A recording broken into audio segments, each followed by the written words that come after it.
எப்படிம்மா இருக்கீங்க? பரவாயில்லையா?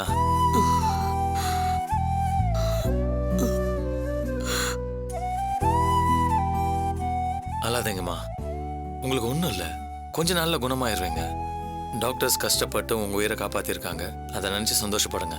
நான் பழைச்சு என்னப்பா பண்ண போறேன்? என் மகனை கொன்னவ இன்னும் உயிரோட இருக்கா. அவளை ஒண்ணும் பண்ண முடியலையே. தம்பி, அந்த கொலைகாரி நிலாவை போலீஸ் அரெஸ்ட் பண்ணிட்டாங்களா? அவளை வெளியில இருக்கவே கூடாது. அவளுக்கு உடந்தையா இருந்த துளசியும் தண்டனையை அனுபவிச்சே ஆகணும். அவங்கள தூக்குல போடணும். அம்மா, சொல்றேன், தப்பா எடுத்துக்காதீங்க. சிவா இருந்தது ஆக்சிடென்ட்ல. நீங்க நிலா கொன்னுட்டு தான் தப்பா நினைக்கிறீங்க. இல்ல தம்பி, அவ என் மகனை கட்டையால அடிச்சிருக்கா. அதனாலதான் அவன் செத்துருக்கான். இது கொலை இல்லையா? இது அவளே ஒத்துக்கிட்டு இருக்கா. அவளை தூக்குல போடணும். துடிக்க துடிக்க சாகடிக்கணும். இந்த பாருங்கம்மா, உண்மை என்னன்னு தெரியாம நீங்களே கற்பனை பண்ணி பேசிட்டு இருக்கீங்க. சிவாவை நிலா அடிச்சது உண்மைதான். ஆனா ஏன் அடிச்சான்னு கேட்டீங்களா? நீங்க இப்ப இருக்கிற கண்டிஷன்ல நான் இதை சொல்லக்கூடாதுதான். ஆனா சொல்ல வேண்டிய ஒரு சூழல். சிவா துளசி கிட்ட தப்பா நடக்க முயற்சி பண்ணியிருக்கான். அதனாலதான் நிலா அடிச்சிருக்கா. போதும் தம்பி, அவன் செத்துட்டாங்கிறதுக்காக அவாண்டமா பழி பேசாதீங்க. அம்மா, நான் சொல்றது உண்மை. துளசி கிட்ட அவன் ஏற்கனவே காலேஜ்ல தகராறு பண்ணியிருக்கான். துளசியோட மட்டும் இல்ல, எல்லாரோடையும் பிரச்சனை தான். நல்லா படிக்கிறோங்கிற கர்வத்துல மற்ற ஸ்டூடெண்ட்ஸை அலட்சியமா நடத்தியிருக்கான். துளசி பத்தி தப்பா SMS அனுப்பியிருக்கான். அதனால துளசியோட ஹஸ்பண்ட் அவனை அடிச்சிருக்காரு. அவனை காலேஜ்ல இருந்து சஸ்பெண்ட் பண்ணியிருந்தாங்க. இதெல்லாம் நான் ஏன் சொல்றேன்னா, இதுக்கு மேல ஒரு வார்த்தை பேசுன நான் பொல்லாதவளாயிடுவேன். என் பிள்ளை பத்தி என்ன தெரியும் உங்களுக்கு? குனிஞ்ச தலை நிமிர மாட்டான். பொண்ணுங்களை ஏறெடுத்து பார்க்க மாட்டான். ஊர்ல வந்து கேட்டு பாருங்க, அவனுக்கு எவ்வளவு பெரிய பேரு, எவ்வளவு மரியாதைன்னு. அப்பதான் தெரியும் உங்களுக்கு. அம்மா, சிவா மேல இருக்கிற பாசத்துல அவனை புரிஞ்சுக்காம பேசுறீங்க. போதும்பா, கொலைகாரிகளை காப்பாத்துறதுக்கு என் புள்ள மேல பழி போடுறீங்களா? அவனை ஏன் கொன்னாங்க, எதுக்கு கொன்னாங்கன்னு நான் சொல்றேன். இருக்கிறதுலயே அவன் நல்லா படிக்கிறவன், திறமைசாலி. அவன் இருந்தா துளசியால மொத மார்க் எடுக்க முடியாதுல்ல. அதுக்காக தான் திட்டம் போட்டு கொண்டு இருக்காங்க. ஒரு அப்பாவிய கொன்னதும் இல்லாம ஆள் வச்சு பொறுக்கின்னு வேற சொல்ல வச்சிருக்காங்க. இத நான் நம்பணுமா? யாருக்கிட்ட கதை விடுறீங்க? என்னம்மா, கொஞ்சம் விட்டு இருந்தா உங்க புள்ளையால துளசியோட வாழ்க்கையே போயிருக்கும். ஆனா அதையும் மீறி உங்களை பாத்துக்க சொல்லி என்ன அனுப்பியிருக்காங்க. அந்த நல்ல மனசை புரிஞ்சுக்காம அவங்கள தப்பா பேசுறீங்களே. இத பாருப்பா, உன்ன மாதிரி ஒருத்தனை அனுப்பி வை, என்ன பாத்துக்க சொல்லுன்னு நான் ஒண்ணு அந்த கடவுள் கிட்ட வேண்டல. உண்மையிலேயே அவ கொலைகாரிதான். அவ ஆள் அனுப்பலன்னா நான் ஒண்ணு செத்துற மாட்டேன். அம்மா, போதும். நீ எதுக்காக வந்திருக்கேன்னு எனக்கு நல்லாவே தெரியும். என் புள்ளைய பொறுக்கின்னு சொல்லி அவளுங்களை காப்பாத்த வந்திருக்க. அது நான் செத்தாலும் நடக்காது. போயிடு, போடா. என் கண் முன்னாடி நிக்காத. வெளியில ஏதாவது பண்ணிட போறேன். சார், அம்மா என்னாச்சு? ஏன் இப்படி கத்துறீங்க? ஏன் சார் அவங்கள டென்ஷன் பண்றீங்க? ஏற்கனவே தலையில அடிபட்டு இருக்கு. எமோஷனல்ல ஏதாவது ஆயிடுச்சுன்னா டாக்டர் என்னதான் திட்டுவாரு. வெளியே வாங்க சார். வாங்க சார். போடா சார், வாங்க சார்.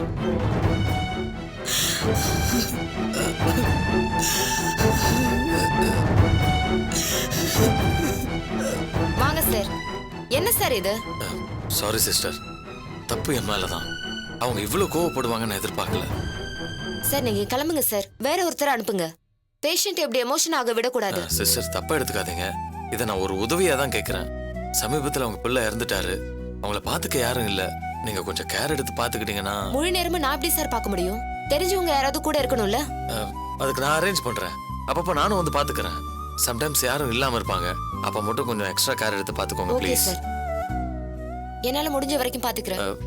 இந்தாங்க, இதை வைங்க. ஐயோ, பணம் எல்லாம் வேண்டாம் சார். பரவாயில்ல, வைங்க. வேண்டாம் நான் சார். உங்க செலவுக்காக தான் கொடுக்குறேன். அவங்க ஏதாவது கேட்டாங்கன்னா அப்பப்ப வாங்கி கொடுங்க. பத்தலன்னா நான் வரும்போது தரேன். வைங்க. Okay sir. ஓகேங்க, தேங்க்யூ.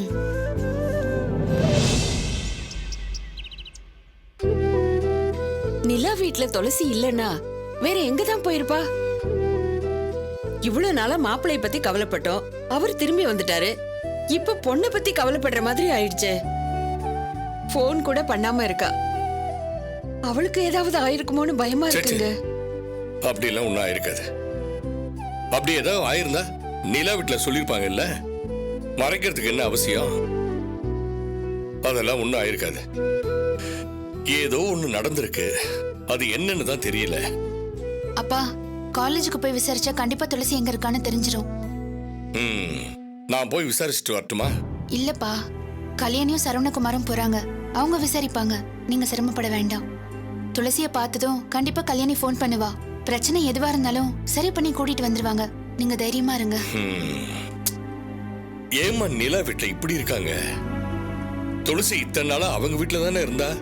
ஏதாவது ஒரு பிரச்சனைனா வெளிப்படையா சொல்லிட வேண்டியதானே? விடுங்கப்பா, உலகத்துல எல்லாரும் ஒரே மாதிரி இருக்க மாட்டாங்க. அப்பா, இதுல 2 நாளுக்கு தேவையான ட்ரெஸ் வச்சிருக்கேன். பேஸ்ட், பிரஷ், சோப்பு எல்லாமே வச்சிருக்கேன். டவலும் வச்சிருக்கேன். வேற ஏதாவது வைக்கணுமாப்பா? இதுவே போதுமா, வேற எதுவும் வைக்க வேண்டாம். மாப்பிள்ளைய பார்க்கணும், அவரை கையோட கூட்டிட்டு வரணும், அவ்வளவுதானே. தங்க வேண்டிய அவசியமே இல்ல. உங்களுக்கு அலைச்சலா இருந்தா வேண்டாம்ப்பா, நீங்க இங்கே இருங்க.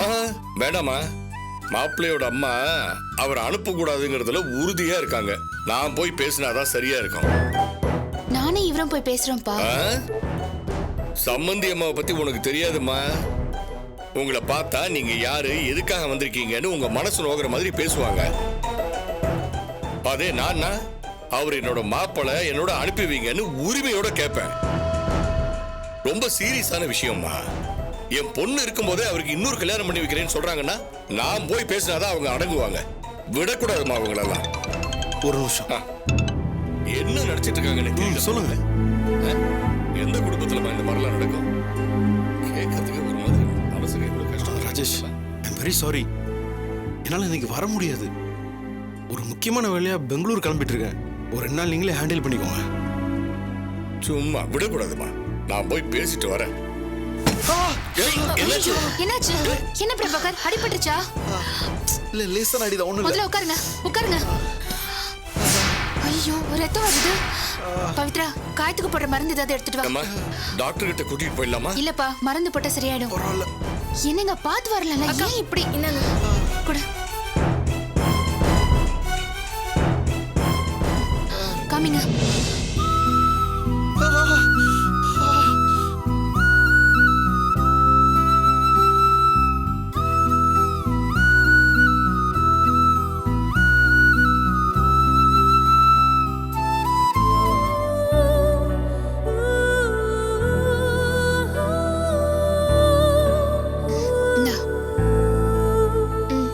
நகத்துல அடிபட்டிருக்கு.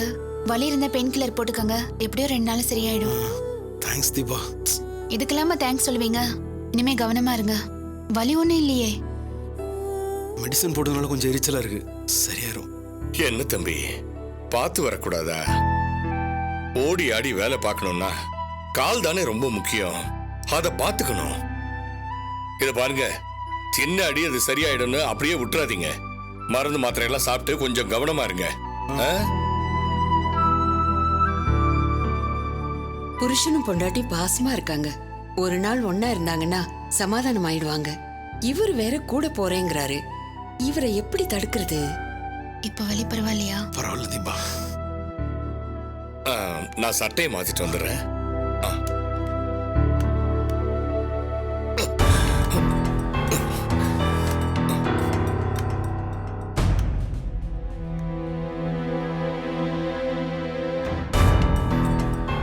என்னங்க?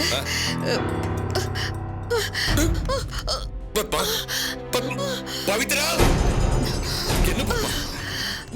அம்மா, என்னமாச்சு? என்னாச்சு? பவித்ரா, பவித்ரா, தண்ணி எடுத்துட்டு வா. இத வரேன்ப்பா. என்ன பண்ணுது? மூச்சு விட முடியலங்க. ஐயோ, நெஞ்செல்லாம் அடைக்குது, தலை சுத்துது. ஒன்னும் பயப்படாதீங்கம்மா, சரியாயிடும். அப்பா, என்னங்கம்மா, இருங்க, தண்ணி மாத்திரை குடிங்க. வரேன். ரொம்ப வலிக்குதுமா. தீபா, ரொம்ப பெயினா இருக்கும் போல இருக்கு. ஹாஸ்பிடல் கூட்டு போயிடலாம். இல்ல தம்பி, ஆஸ்பத்திரி எல்லாம் எதுக்கு? கொஞ்ச நேரத்துல இல்லம்மா, சரியாயிடும். நெஞ்சு வலிக்குதுங்கறீங்க. அம்மா, இந்தாங்க, சீரியஸா மாத்திரை அதுக்குள்ள ஹாஸ்பிடல் போயிட்டு வந்துடலாமா? இல்லம்மா. ஆமா பத்மா, பத்மா வா, ஹாஸ்பிட்டல் போயிட்டு வந்துடலாம் வா. அம்மா வாங்கம்மா, பிரபாகர் கார்ல நம்ம ஹாஸ்பிடல் போயிட்டு வந்துடலாம். வாங்கம்மா. வேண்டாம் தீபா, கொஞ்ச நேரத்துல சரியாயிடும். எப்படிம்மா சரியாகும்? ரொம்ப வலிக்குதுன்னு வேற சொல்றீங்களே. இது பாருமா, கொஞ்ச நாளாவே பிபி இருக்குமா, அடிக்கடி நெஞ்சு வலிக்கும். மாத்திரை போட்டா சரியா போயிடும். இப்ப மாத்திரை போட்டிருக்கல, கொஞ்ச நேரத்துல சரியா போயிடும். என்னங்க, சொல்றேன்னு தப்பா எடுத்துக்காதீங்க. தம்பியும் தீபாவும் பெங்களூர் போட்டோம், நீங்க இங்கேயே இருக்கீங்களா? என்ன பத்மா, நானும் மாப்பிள்ளைய கூட்டிட்டு வரதுக்கு போனாதானே சரியா இருக்கும். புரியுதுங்க. திரும்ப எனக்கு வலி வந்துருச்சுன்னா மோகன் வேற வீட்ல இல்ல, நீங்க இருந்தீங்கன்னா எனக்கு கொஞ்சம் தைரியமா இருக்கும். அதாங்க சொல்றேன். அப்பா, எனக்கு அம்மா சொல்றதுதான் சரின்னு படுது. அம்மாவை பார்த்துட்டு நீங்க எங்கே இருங்க, நானும் இவரும் போயிட்டு வந்துடுறோம். இல்லம்மா, மாப்பிள்ளையோட அம்மாவை உங்களால சமாளிக்கவே முடியாது. அதெல்லாம் நாங்க பாத்துக்கிறோம். அவங்கள சமாளிக்கிறது ஒரு பிரச்சனையே இல்ல. யார் நீன்னு கேட்டா துளசி அக்காவோட தம்பின்னு சொல்றேன். அக்காவுக்கு ஒரு பிரச்சனைனா கேள்வி கேட்கிற உரிமை எனக்கும் இருக்கு. ஆமாப்பா, எங்களால சமாளிக்க முடியும். தப்பு பண்ணா யார் வேணாலும் கேட்கலாம்ப்பா. நான் துளசியோட ஃப்ரெண்டு, அவ வாழ்க்கைக்காக நான் பேசுறேன்ப்பா. அதுவும் இல்லாம நாங்க வந்திருக்கோம்னு தெரிஞ்சா தமிழ் சாரே எங்க கூட வந்துருவாரு. துளசி பேரை சொன்னா அவரால் அங்க இருக்க முடியாதுப்பா. ஏங்க, இவங்க தான் தனியா போய் சமாளிக்கிறேன்னு சொல்றாங்கல்ல, இவங்கள தைரியமா அனுப்புங்க, நல்லதே நடக்கும். அதுவும் இல்லாம 3 பேர் ஒன்னா போறது ஒரு சகுன தடை. அதுக்கேத்த மாதிரி தம்பிக்கு கால்ல அடிபட்டுருச்சு. இவங்க 2 பேரும் போகட்டுங்க, அப்பதான் காரியம் நல்லபடியா முடியும்.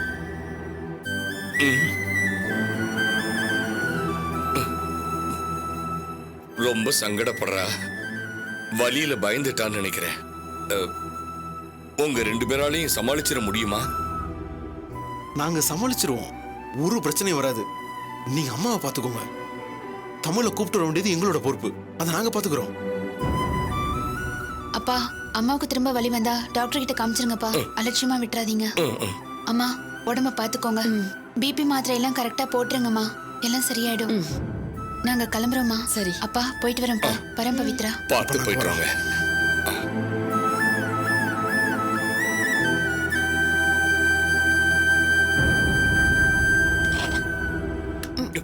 பத்மா, என்னது இது?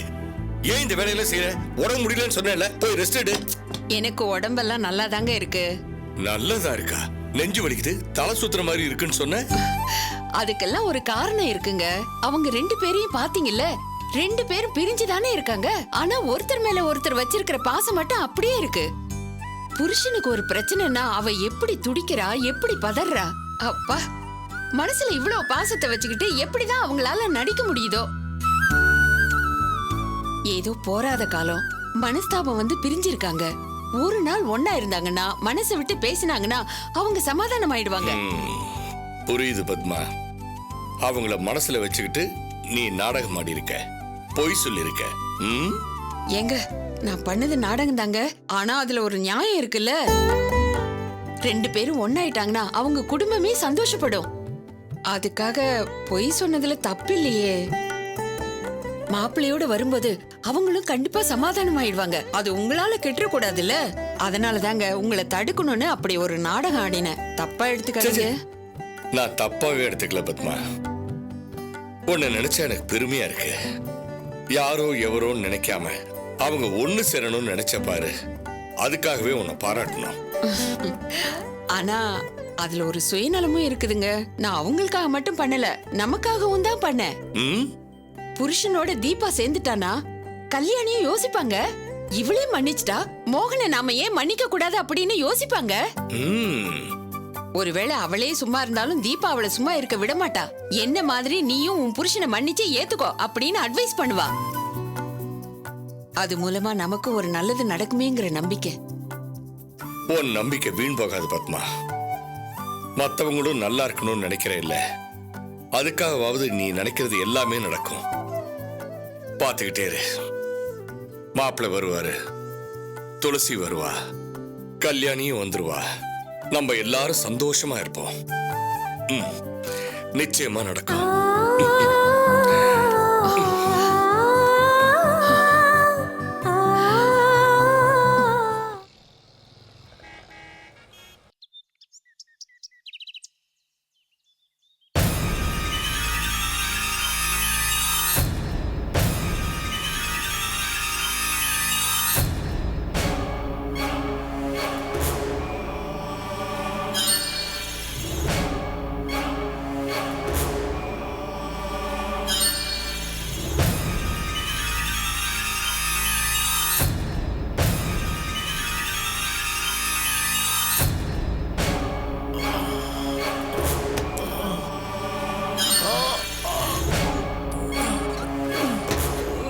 தமிழ் நல்லா தூங்குனியா? தலைவலி எப்படிப்பா இருக்கு? மாத்திரை போட்டோன்னே பரவாயில்ல இருந்துச்சு, இப்ப திரும்ப ஆரம்பிச்சிருச்சு. அது 1 மாசத்துக்கு அப்படிதான்டா இருக்கும். தொடர்ந்து மாத்திரை போட்டுக்கிட்டா சரியாயிடுமா? நர்ஸ் தான் சொன்னா. இந்தா இதை போட்டுக்கோ.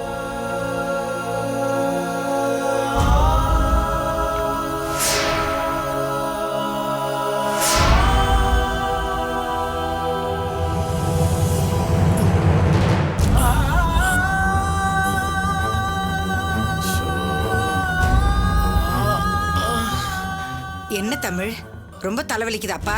நம்ம நாமைக்கு விட்டுட்டா? என்னால உட்கார கூட முடியலமா, தலை பயங்கரமா வலிக்குது. நான் ஒன்னும் மடியில படுத்துக்கிட்டா. வாடா வா படுத்துக்க. என்னப்பா ரொம்ப வலிக்குதா? ஷோ. இப்ப வலி குறைஞ்சிருக்காப்பா? பரவாயில்லம்மா, உன் கைப்பட்ட உடனே கொஞ்சம் தேவையா இருக்கு. உன் அம்மாவோட அருமை இப்பதான்டா உனக்கு புரியுது. நீ சின்ன வயசுல எப்பவுமே இப்படிதான்டா. கை வலி கால் வலின்னு வந்துட்டா நேரா அம்மா மடியில வந்து படுத்துக்குவேன். வலிக்குது பிடிச்சு விடுமான்னு சொல்லுவேன். நானும் பக்குவமா பிடிச்சு விடுவேன். அதெல்லாம் அந்த காலண்டா. கல்யாணத்துக்கு அப்புறம் நீ சுத்தமா மாறிட்ட. எல்லாம் அந்த துளசியால வந்ததுடா.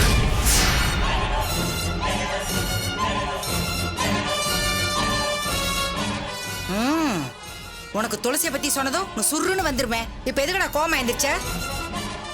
இல்ல நான் கோவப்படல.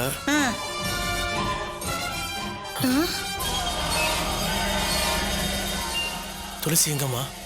அவ என்ன பார்க்க வரல?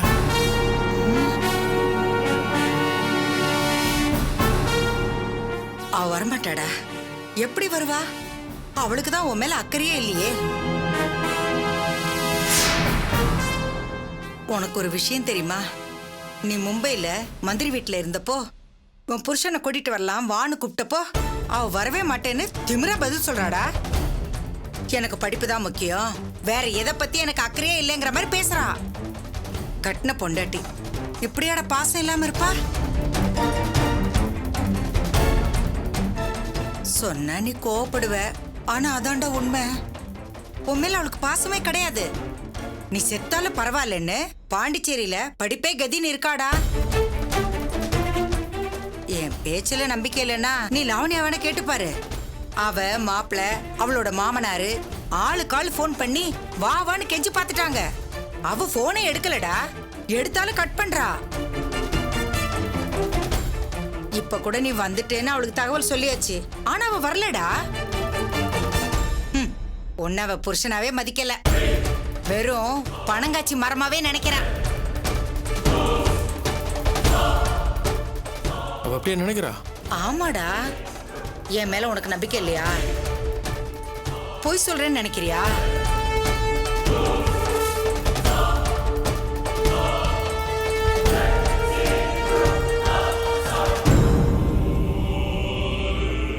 அவ ஏமா அப்படி பண்ணா?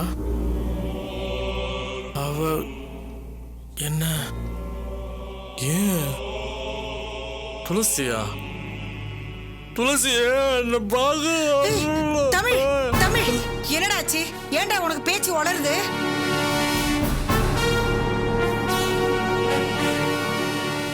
ஏன் எனக்கு என்ன ஆச்சு? நான் நல்லா தானே பேசுறேன். துளசி என்ன பார்க்க வரல? அதான் சொன்னேனடா, அவளுக்கு உன் மேல அக்கறை இல்லைன்னு. அவளோட தேவைக்கு உன்னை உபயோகப்படுத்திக்கிட்டா. அவ கொஞ்ச நல்ல படிப்பு முடிச்சிட்டு நல்ல வேலையில சேர்ந்துருவா, கை நிறைய சம்பாதிப்பா. அப்புறம் உன்னை மதிப்பாளா? துச்சமா தாண்டா நினைப்பா.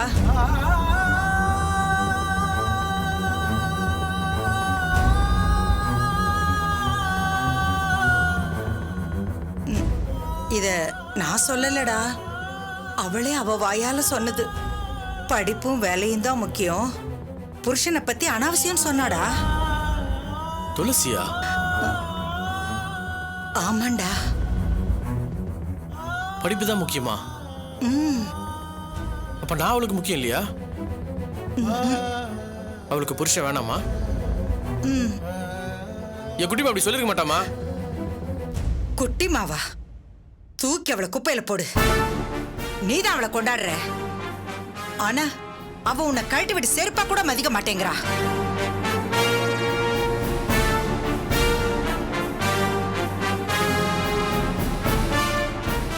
வேண்டாம் தமிழ், அவளை பத்தி பேசினா உனக்கு கோவம் தான் வரும்.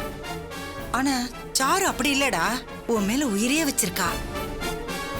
நீ அவளை கல்யாணம் பண்ணிக்கலன்னு தான் உயிரே விட துணிஞ்சவ. இப்ப கூட கல்யாணம் பண்ணிக்காம தான் இருக்கா. உன் நினைப்பாவே இருக்கா. பாசம்னா இதுதான்டா பாசம்.